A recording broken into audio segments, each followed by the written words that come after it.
Shalom. ప్రభు అయిన యేసుక్రీస్తు నామమున JLM Christian facts YouTube channel చూస్తున్నటువంటి మీ అందరికీ కూడా ఇండియన్ క్రిస్టియన్ డే సందర్భంగా మీకు శుభాలు తెలియచేస్తూ ఉన్నాను. ఈరోజు ప్రత్యేకంగా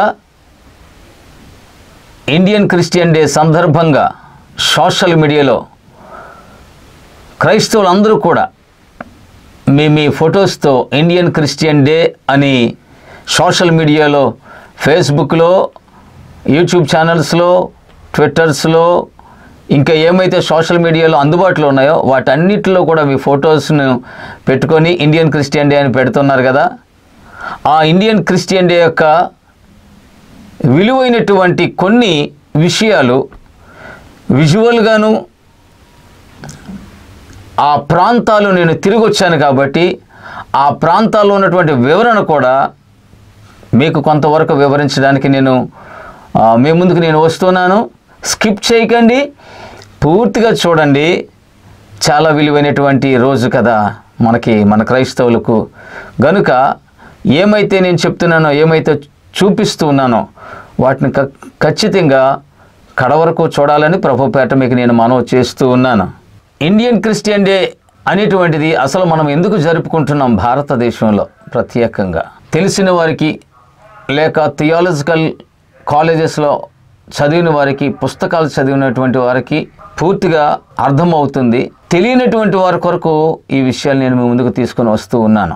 ఇండియన్ క్రిస్టియన్ డే అనగా ప్రభు అయినటువంటి యేసుక్రీస్తు 12 మంది శిష్యులలో ఒక్క శిష్యుడైనటువంటి తోమా గారు భారతదేశానికి వచ్చి హతసాక్షి అయినటువంటి రోజు ఈ జూలై 3వ తారీఖు.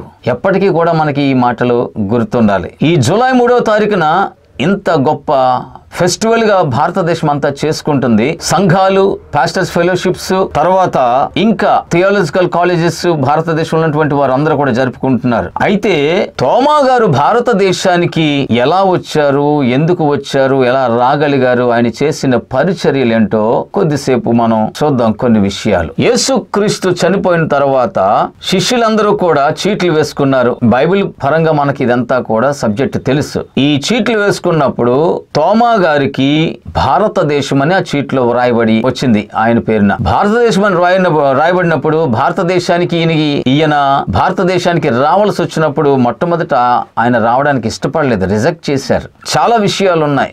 భారతదేశం కొరకు చాలా వరకు తెలుసుకున్నారు. భారతదేశంలో ప్రజలు అప్పటికి ఎలా ఉన్నారో ఆ పరిస్థితులను బట్టి తోమా గారు భారతదేశానికి రావడానికి రిజెక్ట్ చేయడం జరిగింది. అయితే ప్రభు అయినటువంటి యేసుక్రీస్తు వారు ఆయనకు కలలో కనిపించి భారతదేశానికి వెళ్ళమని మరలా ఆయన బోధించగా ఆయన ఒక మంచి తీర్మానానికి వచ్చారు.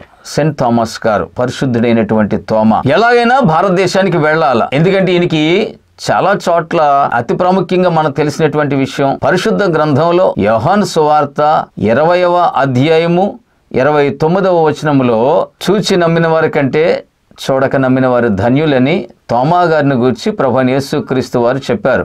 ఎందుకని? నిజమా ప్రభు లేచారా? అలా కాదు. ఆయన ప్రక్కలో పడిచినటువంటి బళ్ళెపు పోటు ఉంటే, చేతుల్లో కొట్టిన మేకులు కొట్టినటువంటి గాయాలు ఉంటే, కాళ్లలో కొట్టిన మేకులు కొట్టినటువంటి గాయాలు ఉంటే అది నేను చూసి నమ్ముతాను అని చెప్పినప్పుడు అదే విషయాన్ని గురించి ప్రభు వారు ఈ వచనాన్ని వాడారు. మరలా భారతదేశానికి ఆయన రావాల్సి వచ్చినప్పుడు కూడా వెళ్ళను, అక్కడ పరిస్థితులు ఎలా ఉంటాయని రిజెక్ట్ చేయడం కూడా జరిగింది. మరలా ప్రభు వారు కనిపించి చెప్పినప్పుడు ఈ తీర్మానం తీసుకున్న తర్వాత భారతదేశానికి రావడానికి చాలా కష్టం కదండి. ఆ రోజుల్లో సరైనటువంటి ప్రయాణానికి సంబంధించినటువంటి వాహనాలు లేవు. అయితే ఆయన భారతదేశానికి రావడానికి మొట్టమొదటి కారణం ఒకటి ఉంది. కేరళ రాష్ట్రము నుండి పాలస్తీనా ప్రాంతాల్లో ఒక గొప్ప వ్యాపారం జరుగుతుంది. ఆ వ్యాపారం ఏంటి తెలుసా? కేరళ రాష్ట్రంలో స్పైసెస్ పండుతాయి కదా. ఇది యాలకులు, మిరియాలు, దాల్చిన చెక్క, లవంగి మొగ్గ, ఇంకా ఎక్స్ట్రా ఇలాంటివన్నీ కూడా కేరళ రాష్ట్రంలో పండుతున్నాయి. కాబట్టి ఈ స్పైసీస్ వ్యాపారం చాలా విరివిగా జరుగుతూ ఉంది అక్కడికి ఇక్కడకు. అంతేకాదు వ్యాపారవేత్తలు అటు ఇటు తిరుగుతూ ఉన్నారు.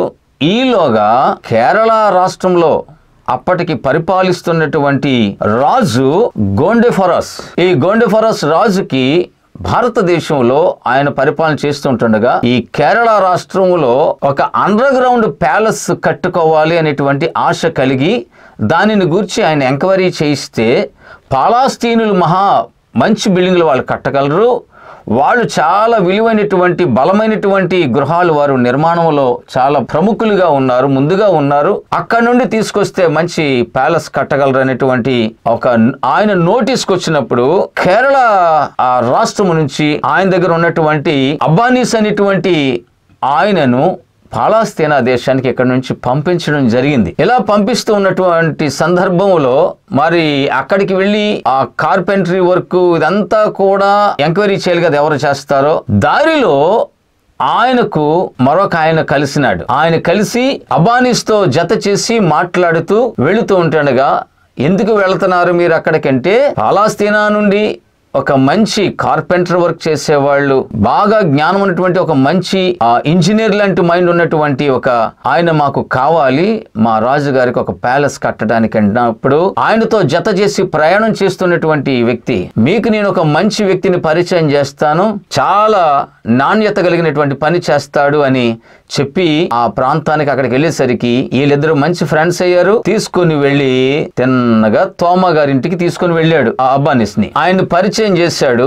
ఆయన పరిచయం చేసి ఈయన తిరిగి బయటకు వచ్చిన తర్వాత మరలా ఆయన కనబడలేదు. దాన్ని బట్టి నేను చదువుకున్నటువంటి చదువులో కూడా మా థియాలజికల్లో కూడా ఈ సబ్జెక్ట్ ని మా యొక్క ఉపాధ్యాయులు బోధించారు. అయితే ఈ కూడా ఉండి తీసుకెళ్ళినటువంటి ఆయన ఎవరో కాదు, దేవుని దూత దగ్గరుండి తీసుకువెళ్లి తోమా గారిని పరిచయం చేసినప్పుడు మరలా అక్కడి నుండి తోమా గారు అప్పటికి మరి భారతదేశం రావాలని తీర్మానంలో ఉన్నారుగా, వెళ్ళినటువంటి అబ్బానీస్ గారు, సెయింట్ థామస్ గారు, పరిశుద్ధులైనటువంటి తోమా గారు ఇద్దరు కలిసి భారతదేశానికి ప్రయాణమై వచ్చినారు. జాగ్రత్తగా వింటున్నారు కదా, మీకు ఒక చక్కని కథలా చెప్పుకుంటూ వెళ్తాను, but this is the real story. Okay, జరిగినటువంటి చరిత్రను మీకు నేను బోధిస్తూ ఉన్నాను. ఇద్దరు కలిసి కేరళ రాష్ట్రానికి రావడం జరిగింది. ఒక షిప్ మీద ప్రయాణం చేసుకుంటూ వచ్చారు కోస్టల్ ప్రాంతానికి. మొట్టమొదటిగా సెయింట్ థామస్ గారు క్రంగనూర్, మనకు వచ్చినటువంటి భాష ఇప్పుడు ప్రస్తుత భాష కొడంగలూరు అనేటువంటి ప్రాంతానికి ఆయన AD 52లో వచ్చారు. తొలి అడుగు ఆయన అక్కడ మోపడం జరిగింది. బాగా గుర్తు పెట్టుకోండి పట్టణపు పేరు. ఆ పట్టణం అంతా కూడా నేను తిరిగాను, బస్సుల్లో తిరిగాను, ఆటోల్లో తిరిగాను, అంతా చూసుకుంటూ వచ్చాను. ఆయన అడుగు పెట్టినటువంటి ప్రదేశాన్ని దర్శించాను. అంతేకాదు ఇక్కడికి వచ్చిన తర్వాత మరి రాజుగారి దగ్గరికి వెళ్ళాలి కదా, రాజుగారిని కలవడం జరిగిందండి. రాజుగారిని కలిసిన తర్వాత రాజుగారు చెప్పారు, ఒక మంచి ప్యాలెస్ నా కొరకు మీరు కట్టి పెట్టాలని థామస్ గారికి చెప్పినప్పుడు ఆయన ఒప్పుకొని, అలాగనే రాజుగారు ఇచ్చినటువంటి చాలా ధనాన్ని మరి ఆయన తీసుకుని, ఇంతకీ కరెక్ట్ గా చెప్పాలంటే చాలా మంది ఆథర్స్ రాశారు కానీ తోమా గారు కడుతున్నటువంటి ప్యాలెస్ ఈవెన్ గాండిఫరస్ రాజు కూడా తెలియకూడదండి. సీక్రెట్ ప్లేస్ లో కట్టాలి, అది అండర్ గ్రౌండ్ లో కట్టాలి. అంత చక్కగా మరి అంత సీక్రెట్ మెయింటైన్ చేసి కట్టవలసినటువంటి ప్యాలెస్ అది. దానికి సంబంధించి చాలా డబ్బు ఇచ్చిన తర్వాత ఆ డబ్బు తీసుకుని తోమా గారు, ఆయన రాక వేరు, ఆయన ఆలోచన వేరు కదా, ఆ డబ్బును తీసుకుని అక్కడి నుంచి ఆయన ప్రయాణము చేయడం మొదలు పెట్టారు. ఒక ఒప్పందం పెట్టుకున్నారు, ఇంతకాలంలో ఆ ప్యాలెస్ కట్టివ్వాలని. ఆ ప్యాలెస్ కట్టడానికి చాలా సమయం ఉంది. ఈ మీన్వల్ టైంలో సెయింట్ థామస్ గారు ఆ ప్రాంతాలతో నడుస్తూ విజిట్ చేస్తూ ఉంటుండగా ఆయన దగ్గర ఉన్నటువంటి ధనాన్ని చాలా మంది బీదవారికి పంచిపెట్టారు. చాలా మంది రోగులకు సహాయం చేశారు. కష్టాల్లో ఉన్న వారిని చాలా వరకు ఆయన ఆదుకోవడం జరిగింది. ఒక రోజు ఇలా ప్రయాణం చేస్తూ ఉంటుండగా ఆయన ఒక దృశ్యాన్ని చూశాడు. ఒక పాండ్, అది పాండ్ అంటే మనం ఏమంటాం, చెరువు అంటాము. ఆ పాండ్ అది. ఆ చెరువు దగ్గర కొంతమంది బ్రాహ్మణులు ఉదయకాల సమయాన్ని మడికట్టు కట్టుకొని వారి మంత్రాలు చదువుతూ ఆ పాండ్ దగ్గర వాళ్ళు మంత్రాలు చదువుతున్నప్పుడు నీళ్లు వేస్తూ ఉంటారు. తర్వాత అక్కడ పిండాలు పెడతారు, చనిపోయినటువంటి వారికి పిండాలు. ఇదంతా కూడా థామస్ గారు చూసి ఆశ్చర్యానికి గురి అయ్యారు. వాళ్ళ దగ్గరికి వెళ్ళి ఆయన అడిగారు, ఏం చేస్తున్నారు మీరంటే, ఇలాగ మేము చనిపోయిన వారి కొరకు మేము పిండాలు పెడుతున్నాము, ఇదంతా కూడా మంత్రాలు మేము చదువుతున్నామని చెప్పినప్పుడు, ఓహో ఇలా చేస్తున్నారా, మరి మీరు నీళ్లు తీసి ఇలా వేస్తున్నారు కదా ఈ పాండ్లో నుంచి, అలా కాదు, వేసిన నీళ్లు పైకి వెళ్ళాలి, తీసిన చోట గుంట పడాలంటే వాళ్ళు కూడా ఆశ్చర్యానికి గురయ్యారు. నీటిలో గుంట ఎందుకు పడుతుందండి, నీటిలో గుంట పడదు కదా. సరే, ఒక ఒప్పందానికి వచ్చారు. వారికి వచ్చినటువంటి మంత్రాలన్నీ కూడా చదివారు. నీళ్లు తీస్తున్నారు, పైకేస్తున్నారు, వేసిన నీళ్లు కిందకు వచ్చేస్తున్నాయి. వారు చాలాసేపు ప్రయత్నం చేశారు, వారికి సాధ్యం కాలేదు. అప్పుడు నాకు కూడా అవకాశం ఇవ్వండి అని తోమా గారు వారి దగ్గర నుంచి అవకాశాన్ని తీసుకొని ప్రభువైన యేసుక్రీస్తు వారికి ఆయన ప్రార్థన చేసి ఆ పాండ్లో ఉన్నటువంటి నీళ్లను, ఒప్పందం ఏంటి, నీళ్లు తీసిన చోట గుంట పడాలి, వేసిన నీళ్లు పైకెళ్ళి ఉండాలి. ఆయన ప్రార్థన చేసినప్పుడు ఈ అద్భుతం అక్కడ జరిగిందండి. ఆయన నీళ్లు తీసిన చోట గుంట పడింది. పారే నీళ్లు కాదు, పారే నీటిలో కాదు, అక్కడ ఉన్నది ఒక పాండ్ అనమాట. ఆ పాండ్లో గుంట పడింది, వేసి నీళ్లు పైకి వెళ్ళి అక్కడ ఆగినాయి. వాళ్ళు చాలా ఆశ్చర్యానికి గురయ్యి చాలా నిర్ఘాంతపోయి, ఇంతకాలం మనం ఇలాగా చేస్తున్నాము, ఉపయోగములో లేనటువంటిది, మనం చేసిందంతా కూడా నిరుపయోగం అయింది, ఈయనెవరో వచ్చి ఇంత చక్కని అద్భుతాన్ని చేశాడు అని ఆయన దగ్గర నుంచి అనేక విషయాలు తెలుసుకున్నటువంటి వారిలో 7 బ్రాహ్మణులు ఉన్నారు. వాళ్ళందరూ కూడా వారే. ఆ 7 బ్రాహ్మణులు రక్షింపబడి ప్రభువును అంగీకరించి థామస్ గారితో వారు బాప్తిస్మము తీసుకోవడం జరిగింది. భారతదేశంలో మొట్టమొదటి అద్భుతము తోమా గారు చేసినటువంటిది ఈ విషయం. ఇవంతా కూడా చరిత్ర, కథ కాదు, చరిత్ర, ప్రపంచము ఎరిగినటువంటి చరిత్ర. నేను ఇంకా ముందుకు వెళ్తే కొలది చాలా అద్భుతాలు మీ ముందుకు నేను తీసుకొని రాబోతా ఉన్నాను. తోమా గారు సువార్తలో ఆ ప్రాంతాల్లో తిరుగుతూ ఉన్నప్పుడు ఆయన సువార్తలో ఎక్కువగా రక్షింపబడినటువంటిది బ్రాహ్మణులు, క్షత్రియులు, ఇంకా పెద్ద పెద్ద వాళ్ళు ఉన్నారు. వాళ్ళందరికీ రక్షణ సువార్త దొరికింది. మేము సంతోషంగా మన భారతదేశాన్ని గురించి గర్వంగా చెప్పుకోగలిగినటువంటి ఒక మంచి విషయం ఏంటంటే, భారతదేశంలో తొలి క్రైస్తవులు బ్రాహ్మణులు. వారి భక్తి, వారి ప్రార్థనలు, వారి విశ్వాస్యతలు మొట్టమొదటిగా భారతదేశంలో యేసు వైపు వారే నిలిపారు. ఇంకా కొన్ని సందర్భాలు ఉన్నాయి, ఆలస్యం అవుతుంది కాబట్టి కొన్ని విషయాలు మీకు ముందు నేను ఉంచుతాను.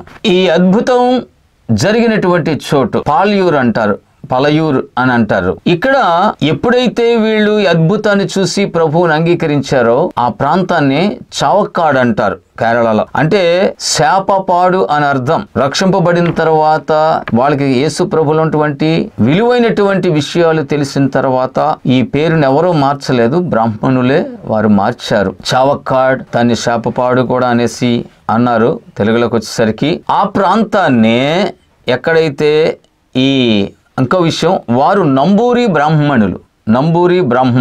ఆ ప్రాంతాన్నే ఏ పాండు దగ్గర అయితే అద్భుతం జరిగిందో ఆ పాండు దగ్గర వారే ఆ ప్రాంతాన్ని దేవుని మందిరంగా మలచారు.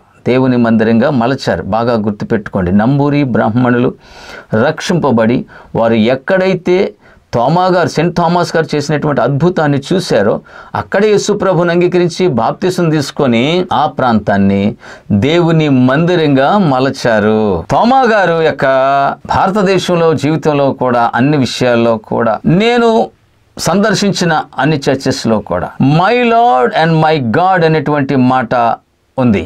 My lord and my God, నా ప్రభువా, నా దేవా అనేటువంటి చక్కని మాట. నేను ఆ ప్రాంతం తిరుగుతున్నప్పుడు కూడా ప్రతి చర్చ్ దగ్గరికి వెళ్ళినప్పుడు అదే మాట నాకు నోట్లోకి వస్తూ ఉండేది, నా ప్రభువా, నా దేవా, నా ప్రభువా, నా దేవా. కొడంగళూరు చర్చ్కి వెళ్ళినప్పుడు అక్కడ నాకు మీకు సన్నివేశాన్ని నాకు చూపిస్తున్నాను చూడండి. ఆయన కుడి చేతి ఎముక కొడంగళూరు చర్చిలో ఉంది.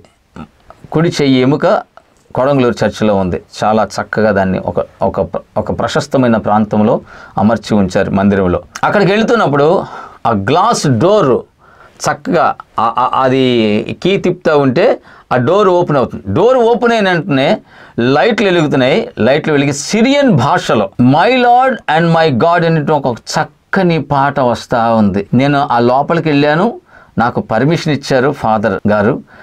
అక్కడికి వెళ్ళి కాసేపు ప్రార్థన చేసుకున్నాను, అదంతా చూశాను, మీకు కూడా చూపిస్తూ ఉన్నాను. ఎంత ప్రశాంతత అండి, చాలా ప్రశాంతంగా ఉంది.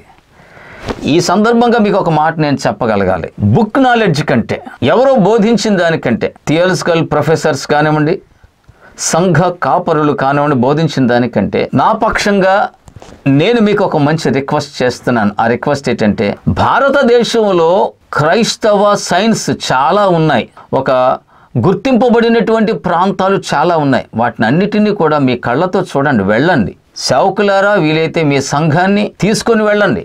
ట్రైన్ జర్నీయో, బస్ జర్నీయో, వ్యాన్స్ మీద ప్రయాణం చేసి వెళ్ళండి. మనం విన్న దానికంటే చూసిన దాన్ని ఇంకా అద్భుతంగా మనం చెప్పుకోగలుగుతాం. మన మనసుకు ఒక తీయని అనుభూతి కలుగుద్ది, ప్రశాంతత కలుగుద్ది, భక్తి కలుగుద్ది, దేవుని మీద ఇష్టం పెరుగుద్ది. నేను భారతదేశంలో ఉన్నటువంటి ప్రతి క్రైస్తవ ప్రాంతాన్ని నేను టూరిజం చేస్తూ ఉన్నాను, చూస్తూ ఉన్నాను, వెళుతూ ఉన్నాను, ప్రయాణం చేస్తున్నాను. నాతో పాటు చాలామందిని తీసుకుని వెళుతూ ఉన్నాను. బుక్ నాలెడ్జే కాదండి, కళ్ళతో మీరు వెళ్ళి చూడండి, సంఘాలను తీసుకువెళ్ళండి. ఒకవేళ బైబిల్ కాలేజెస్ అయితే మరి కాలేజెస్ అధినేతలు మీ స్టూడెంట్స్కి ఇవన్నీ కూడా చూపించండి.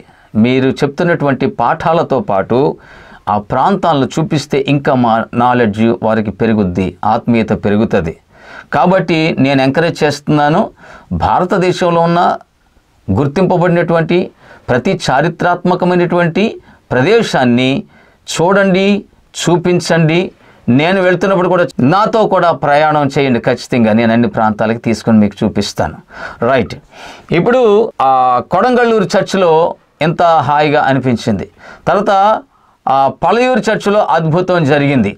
పలయూరు చర్చి చాలా పెద్ద క్యాంపస్, అది చాలా చాలా పెద్ద మందిరం. నేను వెళ్ళేసరికి ప్రొద్దుపోయింది, కానీ అదంతా కూడా నడిస్తే నాకు చాలా ఆయాసం వచ్చింది. మీకు నేను చూపిస్తాను. సెల్ఫీ స్టిక్ పట్టుకొని, కెమెరా పట్టుకొని ప్రొద్దుపోయిందండి, పట్టుకొని ఇదంతా కూడా గ్రౌండ్ అంతా కూడా పరిగెత్తాను. నేను పరిగెత్తుకుంటూ చూసుకుంటూ వచ్చాను. అనేక చోట్ల తోమా గారి యొక్క అవశేషాలు ఉన్నాయి. ఓకే అండి, గుర్తింపులో ఉన్నాయి. వాటిని చక్కగా భద్రపరిచి ఉంచారు. దీని తర్వాత మరి ఆ ప్రాంతంలో అంటే ఇది ఒక్కొక్క చర్చి ఒక్కొక్క జిల్లాలో ఉన్నాయి. 2 చర్చిలు 3 చర్చిలు ఒక జిల్లాలో ఉన్నాయి. కొన్ని విషయాలు మీకు నేను త్వరగా తీసుకుని వెళుతూ ఉన్నాను. తర్వాత మరి 7.5 సంఘాలు కదా ఆయన భారతదేశంలో నిర్మాణం చేశారు. 7.5 సంఘాలు ఒకసారి మీకు నేను చెప్తాను అవి అక్కడెక్కడ ఉన్నాయో. మొదట ఆయన కొడంగళూరులో ఆయన అడుగు పెట్టారు. అక్కడ అజీకోడ్ చర్చ్ ఉంది. తర్వాత పాలయూర్, తర్వాత కొట్టక్కావ్, దాని తర్వాత కొక్కమంగళం, నిరణం, నీలక్కల్, కొల్లాం, తర్వాత తిరువత్కోడ్, ఇది తమిళనాడులో కన్యాకుమారి ఆ డిస్టిక్లో ఉంది. అలాగే 7.5 సంఘాలు ఆయన నిర్మాణం చేశారు. చాలా చోట్ల ఇబ్బంది కలిగింది. కొట్టక్కావ్ చర్చ్ దగ్గర ఉన్నటువంటి పాండ్లో అయితే 1770 మందికి ఆయన రక్షణ సువార్తను ప్రకటించగా 1770 మంది అక్కడ బాప్తిసం తీసుకున్నారు కొట్టక్కావ్ చర్చ్ పాండ్లో. అలాగనే కొడంగళూరులో 1700 మందికి ఆయన బాప్తిసం ఇచ్చారు. కొన్ని చర్చెస్ దగ్గర అయితే ఆయన మీద, కొన్ని మందిరాల మీద కేసు కూడా వేశారు. వాటిని అన్నిటినీ నెగ్గడం జరిగింది. దేవుని యొక్క మహాకృప. ఎందుకంటే చాలా వాస్తవాలు ఉన్నాయి వాటిలో. దానిలో తోమా గారు చేసిన పరిచర్యలో దేనిని తీసేయడానికి వీలు లేదు. ప్రతి ప్రాంతంలో, ప్రతి మందిరం దగ్గర ఒక్కొక్క అద్భుతం, ఒక్కొక్క సూచక క్రియ, మహత్కార్యాలు. తర్వాత నేను చాలా సంతోషించినటువంటి విషయాలు, కొన్ని మందిరాల దగ్గర మ్యూజియంస్ ఉన్నాయి, ఆయన వాడిన వస్తువులు ఉన్నాయి, ఆయన చెక్కిన సిలువలు ఉన్నాయి, స్వయంగా ఆయన చేత్తో చెక్కినటువంటి సిలువ, అవన్నీ కూడా నేను తాకి చూశాను. నా హృదయం ఎంతో ఆనందించింది. చాలా ధైర్యపడ్డాను. మరి ముఖ్యంగా నేను స్వయాన ప్రభువైన యేసుక్రీస్తు శిష్యుడు అయినటువంటి పరిశుద్ధుడైనటువంటి తోమా గారు ఆ హస్తం పెట్టి ఆ సిలువను చెక్కి ఆ రాతిని సిలువగా మలచినటువంటి చోట అల్లా కూడా నా మనసు ఎంతో ధైర్యపడింది. నేను ప్రభువుని స్తుతించాను. నిరణం అనేటువంటి చర్చిలో చాలా పెద్ద మ్యూజియం ఉందండి. పురాతనమైనటువంటి వస్తువుల వారు సేకరించి పెట్టి ఉన్నారు. తోమా గారు చెక్కినటువంటి వుడెన్ వర్క్, ఆయన కార్పెంటర్ కదా, మంచి విలువైనటువంటి వుడెన్ వర్క్ అంతా ఉంది. అలాగనే అక్కడ మీకు నేను చూపిస్తున్నాను, చూడండి స్క్రీన్ మీద. తాటాకుల మీద వ్రాసినటువంటి తెలుగు భాష ఉంది. మలయాళం లేదు దాంట్లో.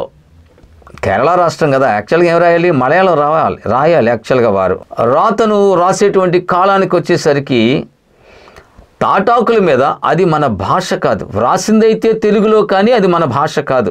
అవన్నీ కూడా మీకు నేను చూపిస్తున్నాను, చూడండి. ఆ తెలుగు భాష అంతా కూడా ఆ తాటాకుల మీద రాశారు. పూర్వం మన వాళ్ళు, పూర్వీకులందరూ కూడా పెద్దవాళ్ళు అక్షరాలు ఇసుకలో దుద్దేవారట.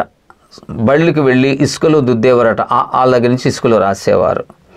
కేరళ రాష్ట్రంలో తాటాకుల మీద రాశారు.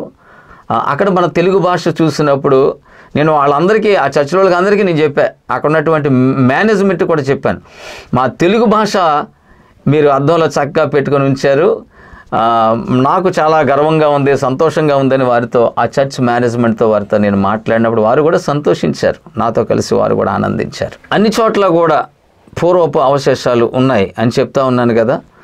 మరి ఈ 7 సంఘాలు అక్కడ కొల్లాం, ఇవన్నీ కూడా కొల్లాం, తర్వాత కొటాకాయం, నేరణం అంటే నీలకల్లు, ఇవన్నీ కూడా ఆయన తిరుగుతూ అనేక ప్రాంతాల్లో చక్కగా దేవుని సువార్తను ప్రకటించి, మరలా చెప్తున్నాను, సిలువను చూపించి సువార్తను ఆయన ప్రకటించగా ఎన్నో అద్భుతాలు భారతదేశంలో జరిగినాయండి. యేసుక్రీస్తు శిష్యుడు మన దేశానికి రావడం అనేటువంటిది మనకి చాలా ఆత్మీయ గర్వకారణంగా అనిపించింది నాకు.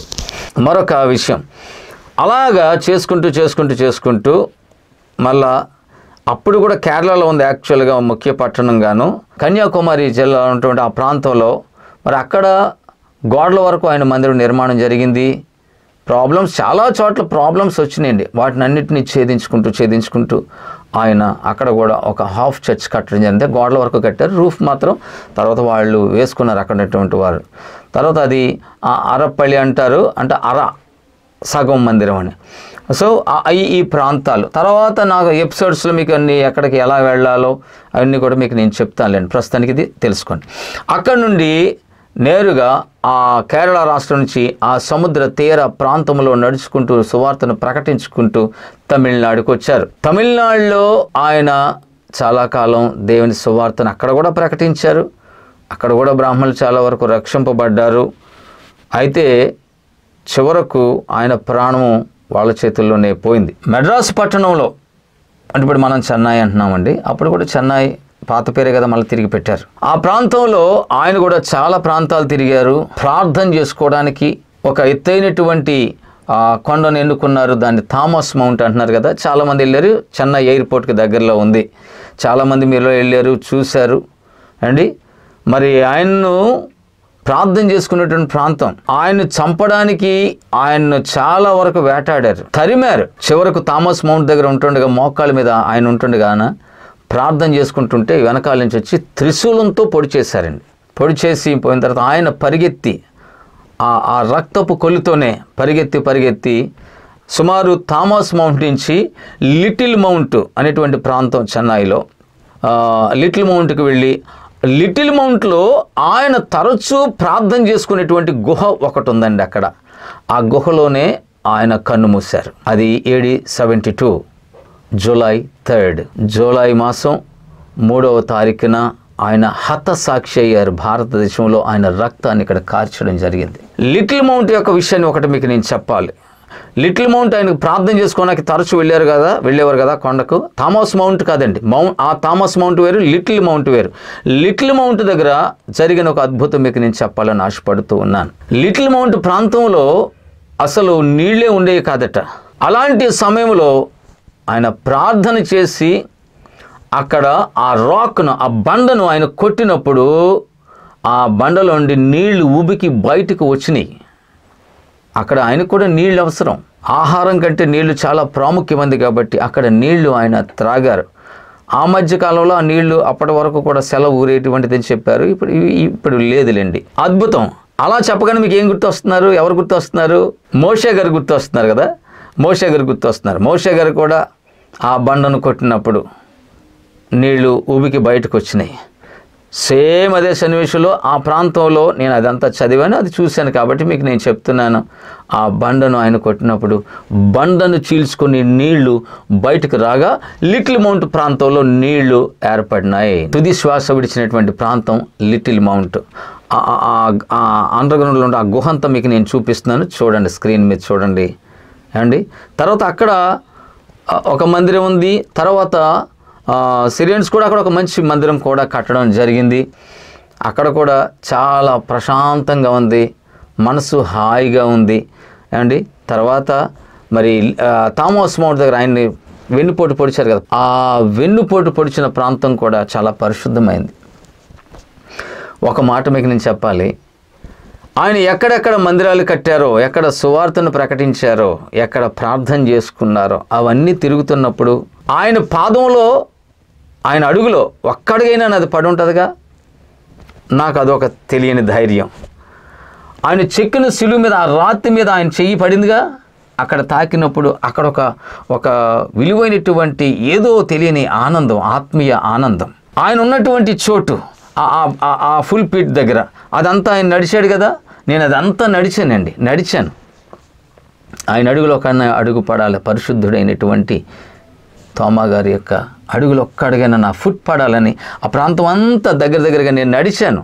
సంతోషం, ఆత్మీయత, ఒక గొప్ప విలువైనటువంటి అనుభూతి.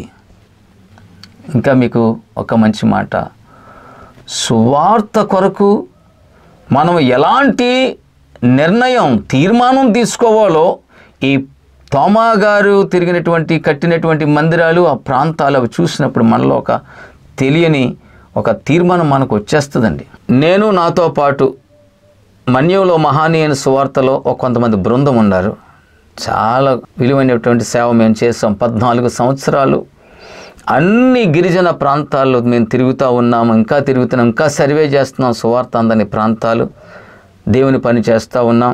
చాలా ప్రాంతాలకు మేము టూర్ వేసాం, అన్ని ప్రాంతాల్లో సువార్తను ప్రకటించాం. 14 సంవత్సరాలు మేము తిరిగినటువంటి ఈ సువార్త పరిచర్యలో ఒక విధమైనటువంటి తీర్మానం వస్తే, తోమా గారు తిరిగినటువంటి మందిరాలు కట్టి సిలువను స్థాపించి మందిరాలు కట్టినటువంటి ప్రాంతాల్లో తిరుగుతున్నప్పుడు ఇంకొక విధమైనటువంటి ఇంకా లోతైనటువంటి తీర్మానం నాకు కలిగింది.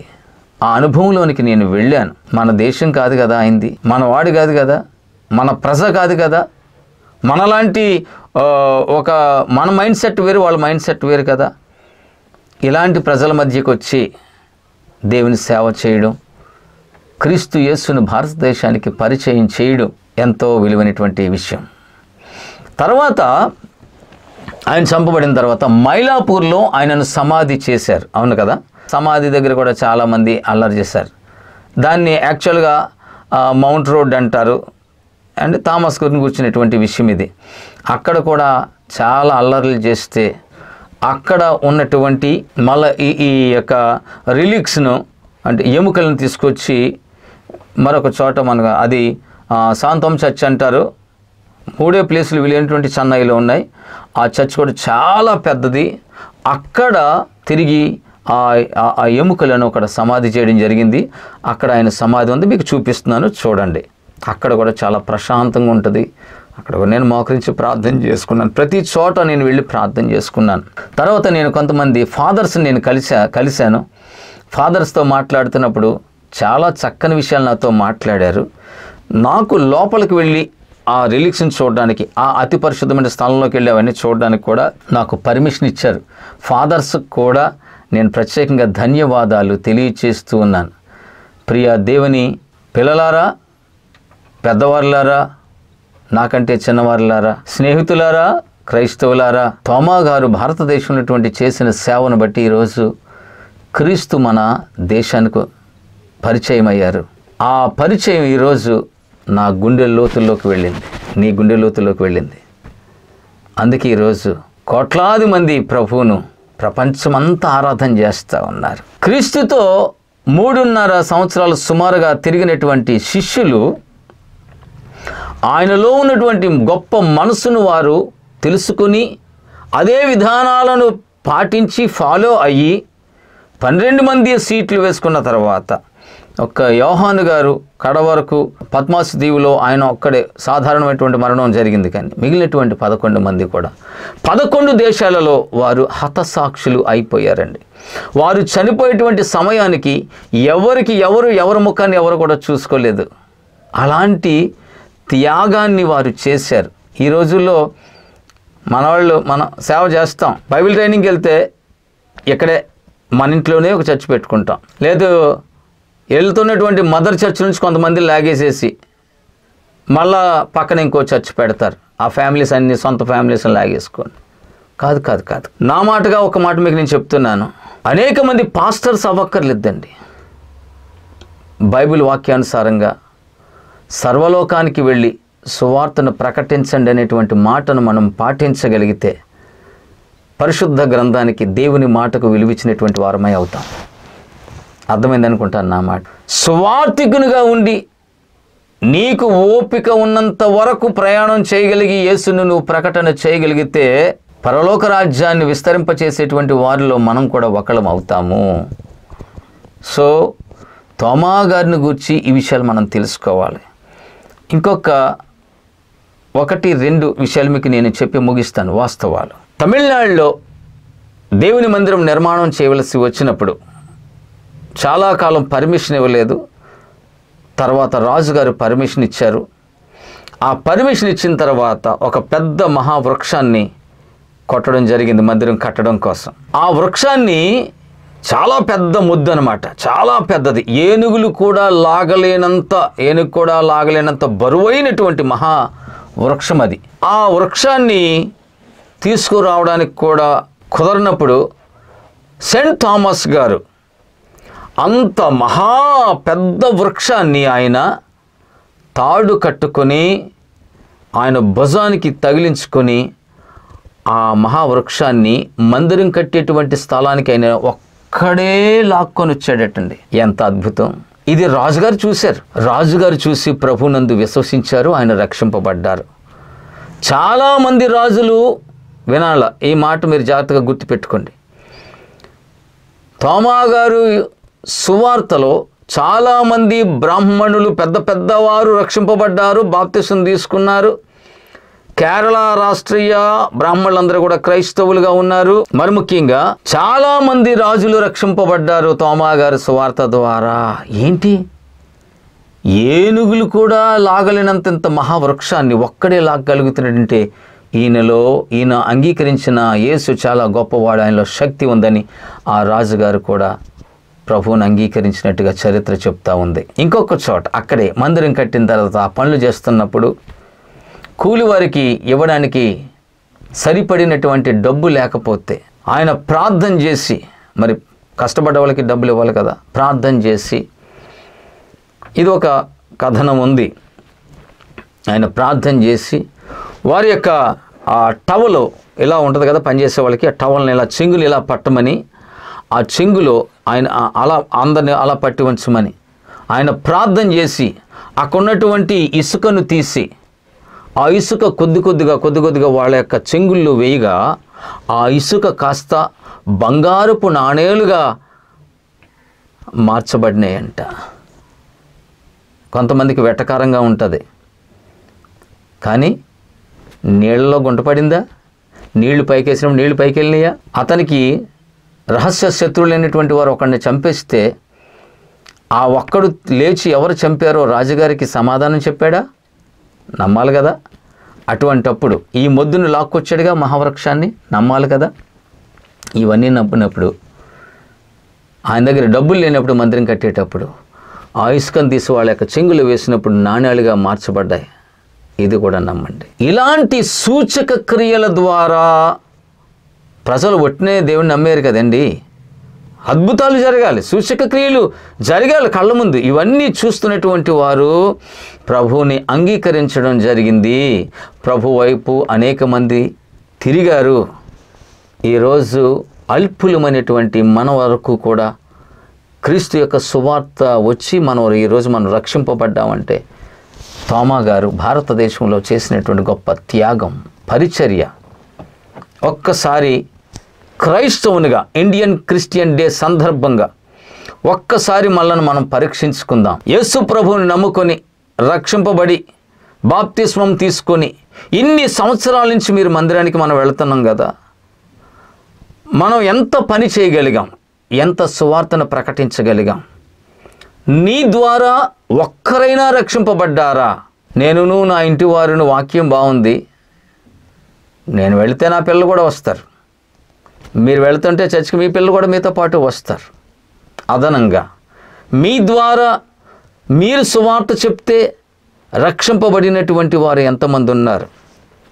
కాబట్టి తోమా గారి యొక్క జీవిత చరిత్ర నుంచి పరిశుద్ధుడైనటువంటి తోమా గారు స్వయానా ప్రభువైన యేసుక్రీస్తు వారి యొక్క శిష్యుడైనటువంటి పరిశుద్ధుడైనటువంటి తోమా గారు భారతదేశానికి వచ్చి ఎంత గొప్ప పరిచర్య చేశారు, సువార్తను ప్రకటించారు. మరి ముఖ్యంగా అది గుర్తుపెట్టుకోండి. ఆయన వెళ్ళిన చోటల్లా సిలువను స్థాపించారండి. సిలువను చూపించి సువార్తను ప్రకటించారండి. అండి వేలాది మంది రక్షింపబడ్డారండి. గొప్ప గొప్ప అద్భుతాలు రాజుల ముందు జరిగినాయండి. గొప్ప గొప్ప అద్భుతాలు బ్రాహ్మణుల ముందు, ప్రజల ముందు జరిగినాయండి.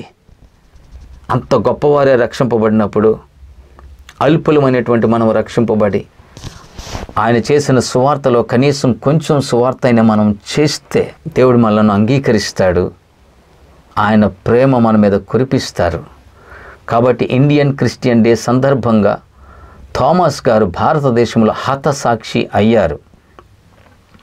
నేను వెరీ సూన్ త్వరగానే భారతదేశంలో ప్రతి క్రైస్తవ చారిత్రాత్మకమైనటువంటి విషయాలను మీ ముందుకు నేను తీసుకొని రాబోతున్నాను. తప్పనిసరిగా చూడండి. మన ఈ ఛానల్ మీరు సబ్స్క్రైబ్ చేయండి, లైక్ చేయండి, అనేక మందికి షేర్ చేయండి. దేవుడు మిమ్మను, మీ కుటుంబములను సమృద్ధిగా దీవించి ఆశీర్వదించునుగాక. మరి ముఖ్యంగా మీరందరూ సువార్తను ప్రకటించుదురుగాక. ఆమెన్. చిన్న ప్రార్థన చేసుకుందామా? నాతో కలిసి మీరు. మా ప్రియ ప్రభువా, ఈ సమయంలో ఇంతవరకు తమరు శిష్యుడైనటువంటి పరిశుద్ధుడైనటువంటి తోమా గారి యొక్క జీవిత చరిత్రల నుండి భారతదేశంలో కొన్ని విషయాలు మాత్రమే మేము ధ్యానించడం జరిగింది. మేము ధ్యానించినటువంటి ఈ విషయాల గుండా మా జీవితం నుండి కూడా మంచి సువార్తికులుగా మేము ఎదుగుటకు సహాయం చేయండి. మేము ఎక్కడికి వెళ్ళినా కూడా సిగ్గుపడకుండా సువార్తను ప్రకటించే వారంగా, మా పాదాలు సువార్త కొరకు నడిచేటువంటివిగా మేము మలచుకోవడానికి, మా మనసును మార్చుకోవడానికి, శ్రేష్టమైన మీ సువార్తను ప్రకటించడానికి, పరలోక రాజ్య వ్యాప్తిని ఇక్కడ మేము సంపాదించడానికి, నాయనా మేము పొందుకోవడానికి, మేము పని చేయడానికి మీరు మమ్మల్ని వాడుకోమని కోరుకుంటూ, తోమా గారు మా భారతదేశంలో వారి ప్రాణాన్ని విడిచిపెట్టారు, హతసాక్షి అయ్యారు. ఆయనను బట్టి ఒక మంచి తీర్మానంలోనికి ఈరోజు మేము రావడానికి సహాయం చేయమని, ఇంతవరకు ఈ కార్యక్రమాన్ని వీక్షించినటువంటి ప్రతి ఒక్క బిడ్డను మీరు దీవించి ఆశీర్వదించమని, వారి ప్రతి అవసరతను తీర్చమని కోరుకుంటూ, త్వరలో రాబోచిన యేసయ్య మీ అతి పరిశుద్ధ దివ్యనామాన్ని బట్టి మిక్కిలి వినయముతో బ్రతిమాలి వేడుకొనుచు ఉన్నాము తండ్రి. Amen, amen, amen. Thank you very much. May God bless you all. ఇంతవరకు మాతో కలిసి ఈ ప్రోగ్రాం మీరు వీక్షించారు. మిమ్మను మీ కుటుంబాలను దేవుడు దీవించునుగాక. తప్పనిసరిగా నేను చెప్పినటువంటి ఈ తోమా గారి గురించిన జీవిత చరిత్రను ఇంకా మీరు బాగా చదవండి. వీళ్ళని బట్టి ఆ ప్రాంతాలు చూడండి. అంతేకాదు, నేను ఇండియన్ క్రిస్టియన్ హిస్టారికల్ టూరు అనేటువంటివి చేస్తూ ఉన్నాను. మాతో కలిసి ప్రయాణం చేయగలరు. May God bless you all. Thank you very much. నన్ను సంప్రదించండి.